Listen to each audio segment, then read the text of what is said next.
स्कंध 11 अध्याय 23. एका तितिक्षु ब्राह्मणाचा इतिहास. श्रीशुक म्हणतात, ज्यांचे पराक्रम श्रवण करण्यायोग्य आहेत अशा यदुश्रेष्ठ मुकुंदांना परम भगवत भक्त उद्धवाने जेव्हा अशी प्रार्थना केली तेव्हा त्यांनी आपल्या सेवकाच्या प्रश्नाची प्रशंसा करून त्याला म्हटले. भगवान श्रीकृष्ण म्हणाले, हे बृहस्पती शिष्या, दुर्जनांच्या कटुवाणीच्या आघाताने घरे पडलेल्या मनाला सांभाळू शकणारा सत्पुरुष या जगात सहसा सापडत नाही. माणसाच्या हृदयाला जेवढी पीडा दुष्टांच्या मर्मभेदी कठोर वाग्बाणांनी होते तेवढी मर्मभेदी बाणांनीही होत नाही. उद्धवा या संबंधी एक मोठा पुण्यकारक इतिहास सांगतात, तो मी तुला सविस्तर सांगतो. लक्षपूर्वक ऐक. एका भिक्षूला दुष्टांनी अतिशय त्रास दिला. त्यावेळी त्याने आपले धैर्य सोडले नाही आणि हे आपल्या पूर्वजन्मीच्या कर्मांचे फळ आहे असे समजून आपल्या मनातील भाव प्रगट केला होता. अवंती नगरात एक ब्राह्मण राहत होता. शेती व्यापार करून त्याने पुष्कळ संपत्ती मिळवली होती. तो अतिशय कंजूस, कामी, लोभी आणि रागीट होता. त्याने आपले जाती बांधव किंवा अतिथी यांना कधी गोड शब्दांनीही सुखविले नाही, तर मग खाऊ पिऊ घालण्याची गोष्ट तर दूरच राहो. कधीही धर्मकर्मे न होणाऱ्या घरात तो राहत असे आणि योग्य वेळी सुद्धा सुखोपभोगांनी आपल्या शरीराला सुखी करीत नसे. त्याचा कंजूषपणा आणि वाईट स्वभाव यांमुळे त्याचे पुत्र, कन्या, बंधू बांधव, नोकर चाकर, पत्नी इत्यादी सर्वजण दुःखी असत. त्यामुळे ते त्याच्या मनाला बरे वाटेल असे काहीही करीत नसत. इहलोक आणि परलोक अशा दोहोंनाही मुकलेल्या व यक्षासारखी धनाची केवळ राखण करणाऱ्या त्याच्यावर धर्मकर्मांच्या अभावी इहलोक आणि परलोक अशा दोहोंनाही मुकलेल्या व यक्षासारखी धनाची केवळ राखण करणाऱ्या त्याच्यावर धर्मकर्मांच्या अभावी पंचमहायज्ञांच्या देवता रागावल्या. हे उदार उद्धवा, पंचमहायज्ञाच्या देवतांच्या कोपामुळे त्याचा पूर्व पुण्याचा आधार नाहीसा झाला आणि अतिशय उद्योग व परिश्रम करून मिळवलेले धनही नष्ट झाले.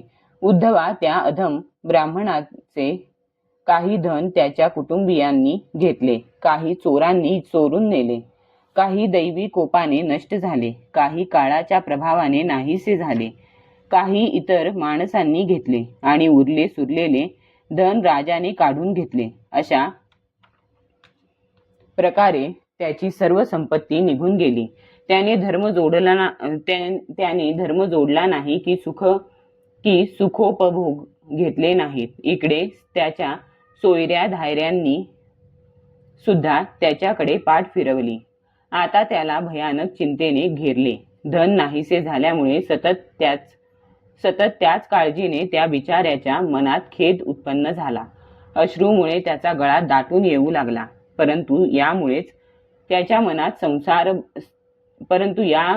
त्याच्या मनात संसाराबद्दल उत्कट वैराग्य उत्पन्न झाले. आता तो ब्राह्मण मनात म्हणू लागला की, अरे रे, मी आजपर्यंत स्वतःला व्यर्थच कष्ट दिले. जे धन मिळविण्यासाठी मी कठीण परिश्रम केले त्याने ना धर्म साधला ना सुखोपभोग.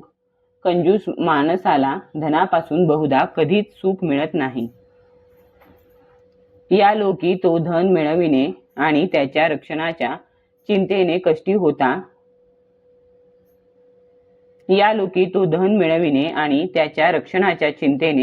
कष्टी होतो आणि मेल्यानंतर धर्म न केल्या कारणाने नरकात जातो. जसे अंगावरील थोडेसेही कोड सुंदर स्वरूप बिघडवून टाकते, त्याचप्रमाणे थोडासा सुद्धा लोभ यशस्वी लोकांचे शुद्ध यश आणि गुणी लोकांचे प्रशंसनीय गुण नष्ट करतो. माणसांना धन मिळविणे, त्यात वाढ करणे, ते जपून ठेवणे, ते खर्च होणे, त्याचा नाश होणे किंवा उपभोग घेणे अशा सर्वच बाबतीत परिश्रम, भय, चिंता आणि भ्रम यांच्याशीच सामना करावा लागतो. चोरी, हिंसा, खोटे बोलणे, दंभ, काम, क्रोध, गर्व, अहंकार, भेदबुद्धी, वैर, अविश्वास, स्पर्धा, लंपटपणा, जुगार आणि मद्य हे 15 अनर्थ मनुष्यांच्या ठिकाणी धनामुळेच होतात असे मानले गेले आहे. म्हणून ज्याला आपले कल्याण करून घ्यावयाचे आहे त्याने अर्थ नावाच्या अनर्थाला लांबच ठेवावे. बांधव, स्त्रिया, वडील, मित्र असे जे जे स्नेहबंधनाने एकरूप होऊन राहतात ते सर्वजण धनामुळे इतके दुरावले जातात की ताबडतोब ते एकमेकांचे शत्रू होतात. हे लोक थोड्याशा धनासाठी सुद्धा प्रक्षुब्ध आणि क्रुद्ध होतात. एकमेकांशी स्पर्धा करू लागतात आणि एकदम मैत्री तोडून एकमेकांच्या जीवावर उठतात. देवतांनीही इच्छा करावी असा मनुष्य धर्म आणि त्यातही श्रेष्ठ असे ब्राह्मणत्व प्राप्त होऊनही जे त्याचा अनादर करून आपल्या खऱ्या स्वार्थाला तिलांजली देतात ते अशुभ गतीला जातात. मोक्ष आणि स्वर्गाचे द्वार असे मनुष्य शरीर मिळूनही अनर्थाचे घर असलेल्या धनाच्या कचाट्यात कोणता शहाणा मनुष्य सापडेल? जो मनुष्य देव, ऋषी, पितर, प्राणी, बांधव, कुटुंबीय आणि धनाचे दुसरे भागीदार यांना त्यांचा हिस्सा देत नाही किंवा स्वतःही त्याचा उपभोग घेत नाही, धनाचे रक्षण करणाऱ्या यक्षाप्रमाणे असणारा तो कंजूष अधोगतीला जातो. ज्यांनी विवेकी लोक मोक्ष सुद्धा प्राप्त करून घेतात तीच आयुष्य, धन आणि बळ ही साधने मी मूर्खाने धन मिळविण्याच्या प्रयत्नात व्यर्थ खर्च केली. आता वृद्धापकाळी मी काय करणार? विद्वान सुद्धा धनाच्या व्यर्थ हव्यासाने नेहमी दुःखी का होतात बरे? हा संसार निश्चितच कोणाच्या तरी मायेने अतिशय मोहित होत आहे. काळाच्या विक्राळ दाढेत सापडलेल्या माणसाला धन किंवा धन देणारे सुखभोग किंवा ते पूर्ण करणारे तसेच पुन्हा पुन्हा जन्म देणारी कर्मे यांपासून काय लाभ आहे? सर्व देव स्वरूप भगवान श्रीहरी माझ्यावर प्रसन्न झाले यात काहीच शंका नाही. म्हणून तर त्यांनी मला या दशेला आणून वैराग्य दिले. वैराग्यच आत्म्याला संसार सागरातून पार करणारी नाव आहे. जर माझे काही आयुष्य शिल्लक असेल तर मी आत्मलाभातच संतुष्ट राहून आपल्या परमार्थाबद्दल सावध होईन आणि उरलेल्या कालावधीत माझे शरीर तपश्चर्येने सुकवून टाकीन किंवा ज्ञानाने लयाला नेईन. तिन्ही लोकांचे स्वामी देवगण माझ्या या संकल्पाला संमती देवोत. राजा खटवांगाने नाही का 2 घटकांमध्येच भागवत धामाची प्राप्ती करून घेतली. भगवान श्रीकृष्ण म्हणतात, त्या अवंती निवासी श्रेष्ठ ब्राह्मणाने अशा प्रकारे मनोमन निश्चय करून मी माझेपणाची गाठ तोडून टाकली. यानंतर तो शांत होऊन मौन धारण करून संन्यासी झाला. आपले मन, इंद्रिये आणि प्राण वश करून कोणतीही आसक्ती न ठेवता तो पृथ्वीवर स्वच्छंदपणे वागू लागला. भिक्षेसाठी तो शहरांत किंवा खेड्यांत कोणालाही कळणार नाही अशा रीतीने जात असे. उद्धवा, तो अवधूत भिक्षू आता अतिशय म्हातारा झाला होता. त्याला पाहताच दुष्ट लोक निरनिराळ्या प्रकारे त्याला पीडा देत. कोणी त्याचा त्रिदंड हिसकावून घेई, कोणी भिक्षापात्र, कोणी कमंडलू, कोणी आसन, कोणी रुद्राक्षमाळ, कोणी झोळी, कोणी लंगोटी, तर कोणी छाटी काढून घेत. काही जण त्याला वस्तू देऊन तर काही जण फक्त दाखवून पुन्हा त्याच्याकडून हिसकावून घेत. तो जेव्हा मधुकरी मागून आणून गावाबाहेर नदी किनारी जेवावयास बसत असे तेव्हा काही नीच लोक कधी त्याच्या डोक्यावर मूत्र विसर्जन करीत तर कधी थुंकत. ते लोक अशा तऱ्हेने त्या मौनी अवधूताला बोलण्यासाठी निरनिराळ्या प्रकारे भाग पाडीत आणि एवढे करूनही जेव्हा तो काहीच बोलत नसे तेव्हा त्याला मारहाणही करीत. काही जण त्याला चोर म्हणून दपटशा दाखवीत. काही जण त्याला बांधून टाका म्हणत दोरीने बांधीत. काही जण त्याची निर्भत्सना करीत म्हणत याची संपत्ती निघून गेली म्हणून नातलगांनी याला घराबाहेर काढले. तेव्हा या लबाडाने धर्माचे सोंग घेऊन हा धंदा सुरू केला. अहो, हा मोठा तगडा असून धैर्याच्या बाबतीत एखाद्या पर्वतासारखा आहे. असे असून मौन धारण करून हा बकसन्यासी आपले काम साधून घेत आहे. कोणी त्याचा उपहास करीत तर कोणी त्याच्यावर अपानवायू सोडीत. ज्याप्रमाणे लोक पाळीव पक्ष्यांना बांधतात किंवा पिंजऱ्यामध्ये बंद करतात, त्याप्रमाणे ते लोक त्याला बांधीत किंवा कोंडून ठेवीत. कधी त्याला ताप इत्यादीमुळे देहाचे दुःख, कधी थंडी, ऊन इत्यादी दैवी कष्ट, तर कधी दुर्जन लोकांनी केलेल्या अपमान इत्यादीद्वारे भौतिक पीडा सहन कराव्या लागत. परंतु तो हे सर्व आपल्या पूर्वकर्मांचे फळ असल्याने आपल्याला ते अवश्य भोगले पाहिजे असे मानत असे. अशा प्रकारे तिरस्कार करून दुर्जन लोक जरी त्याला धर्मापासून च्युत करण्याचा प्रयत्न करीत तरी सुद्धा तो सात्विक धैर्याने आपल्या धर्माशी एकनिष्ठ राही. तो म्हणू लागला, ब्राह्मण म्हणाला, माझ्या सुखदुःखाला कारणीभूत ही माणसे नाहीत, देवता नाहीत, शरीर नाही, ग्रह नाहीत, कर्म नाही की काल नाही, मनच त्याला खरे कारणीभूत आहे असे श्रुती सांगतात. तेच जीवाला या संसार चक्रात फिरवीत असते. हे अतिशय बलवान मनच काम, क्रोधादी विकार निर्माण करते. त्यामुळे सात्विक, राजस आणि तामस अशी अनेक प्रकारची कर्मे होतात आणि त्या कर्मानुसारच जीवाला विविध गती प्राप्त होतात.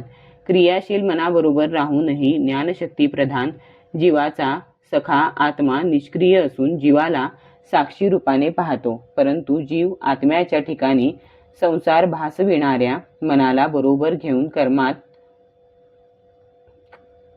घेऊन कर्मांत आसक्त होऊन सुखांचा उपभोग घेत संसारात बांधला जातो. दान, स्वधर्माचे पालन, यम नियम, वेदाध्ययन, सत्कर्मे आणि व्रतांचे पालन ही सर्व कर्मे मनाचा निग्रह करण्यासाठी असतात. कारण मनाची एकाग्रता हाच परमयोग आहे. ज्याचे मन एकाग्र होऊन एकदम शांत झाले त्याला दान इत्यादींची काय आवश्यकता आहे सांग ना. परंतु ज्याचे मन चंचल असून आळस इत्यादी दोषांनी भरलेले आहे त्याने दानादी कर्मे केली तरी त्यांचा काय उपयोग.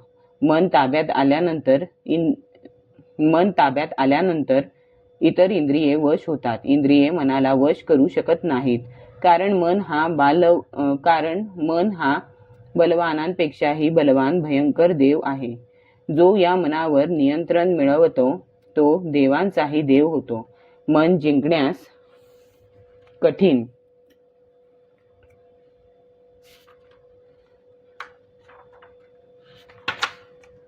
असा शत्रू आहे. त्याचे रागाधिक वेग असह्य आहेत. ते मर्मस्थानेच घायाळ करते. त्याला जिंकल्याशिवायच मूर्ख लोक दुसऱ्यांशी व्यर्थ भांडणे करून त्यांना शत्रू, मित्र किंवा उदासीन ठरवितात.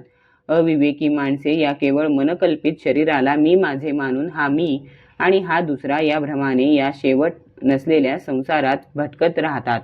मनुष्य सुखदुःखाला कारणीभूत आहे असे मानले तरी त्याचा आत्म्याशी काय संबंध. कारण सुखदुःख देणारेही भौतिक शरीर आणि भोगणारे सुद्धा भौतिक शरीरच. एखादे वेळी आपल्या दातांनीच आपली जीभ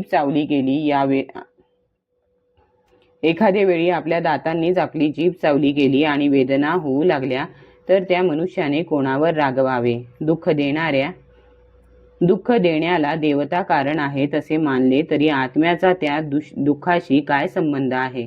कारण सर्वांच्या शरीरांमध्ये इंद्रियांच्या देवता एकच आहेत.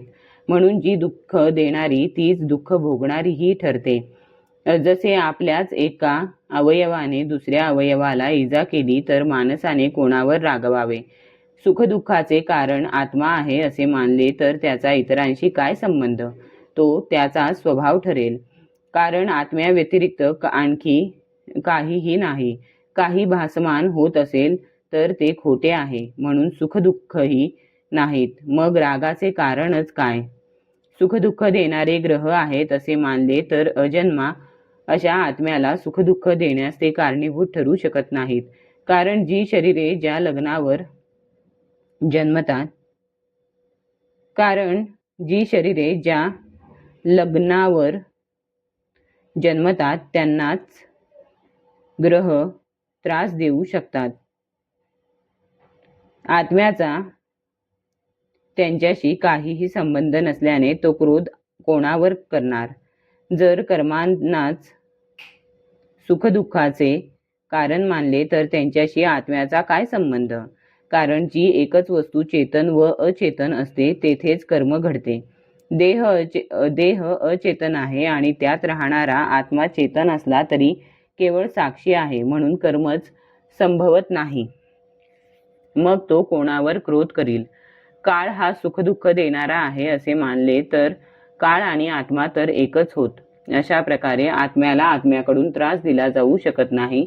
जसा अग्नी आपल्या ज्वाळेला जाळू शकत नाही किंवा बर्फाचा थंडपणा त्याच्या कणाचा नाश करू शकत नाही. काळाहून आत्मा वेगळा मानला तरी आत्म्याला सुखदुःखात्मक द्वंद्व नाही. मग तो कोणावर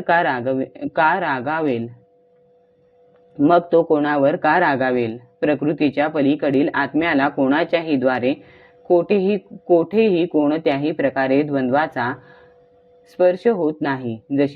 जशी नसलेला संसार दाखविणाऱ्या अहंकाराला सुखदुःखादी द्वंद्वे निर्माण होतात, असे ज्ञान झालेला योगी कोणालाही भीत नाही. प्राचीन महर्षींनी यापूर्वी ज्या परमात्मनिष्ठेचा आश्रय घेतला होता तिचाच आश्रय घेऊन मी भगवंतांच्या चरणकमलांच्या सेवेनेच हा अज्ञानरूपी अगाध संसार पार करून जाईन. भगवान श्रीकृष्ण म्हणतात, त्या ब्राह्मणाचे फक्त धनच नव्हे तर सगळे क्लेश सुद्धा नाहीसे झाले. आता तो संसारातून विरक्त होऊन संन्यास घेऊन पृथ्वीवर अशा रीतीने भटकत होता. त्याला दुष्टांनी पुष्कळ त्रास दिला तरी सुद्धा तो आपल्या धर्मापासून जराही विचलित झाला नाही. मौन धारण केलेल्या अवधूताने त्यावेळी या ज्ञानाचे चिंतन केले. मनुष्याला या जगात दुसरा कोणीही सुख किंवा दुःख देत नाही. दुसरा दुःख देतो हा त्याच्या चित्ताचा केवळ भ्रम आहे. हे सगळे जग आणि यातील मित्र उदासीन आणि शत्रू हे भेद अज्ञानाने कल्पिलेले आहेत. म्हणून बाबा रे, माझ्यामध्ये एकरूप केलेल्या बुद्धीने मनाला सर्व प्रकारे ताब्यात ठेव.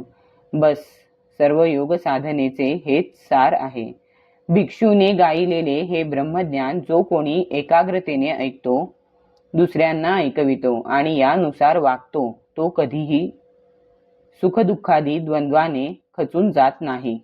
अध्याय 23 समाप्त.